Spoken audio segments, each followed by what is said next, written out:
awak dah aku ke kampung dah. Dah tahu nak lain kampung. Tapi dah pi mana? Naduk je pajan wo kampung. Oh nah, mau 3 minggu kah? Iban ni deh. Okey Jack. Oh, ini Malaysia. Oh di Malaysia. Malaysia. Jadi nak becak yang dayung ngecok barang pat dia ona deh. Ana. Beca. Becak dayung kan. Nah, Di mana beca? yang dia dayung bagai oi. Di samping na apa dah kun.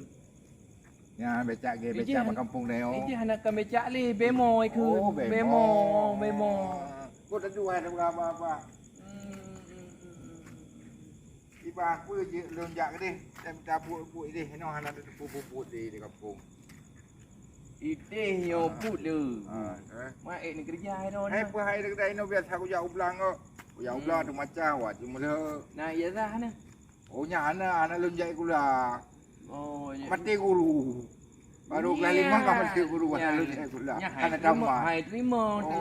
Hai terima. Hai dah kerja dah apa anjir. Je. Cuma ron je nak kokoh oh. Baju-baju. Murut-murut je. Ya baju-baju. Yang gaji Malaysia dah yuk dah nak. Buat dah dua. Yang lu pegah bahaji dari Malaysia, yang nyomurut nyen RM200 baju. Yang euro baju RM200. Mana kali ju? Paduk RM1 paduk lah ya. Jadi kali tiat. RM200 kali 2000 tengok. Padit. Lu tak apa ngau? Le. Ino hana ada tong gugah le, hana ada depo buat le. Di buat jauh belang tu macam naik belang. Hana menggerkok hana ada belo. Motor kok tu ba? Ya, kiban pekan woi rantor kok bak lu. Ilo betul duit kampung rekok na tak bilang ke.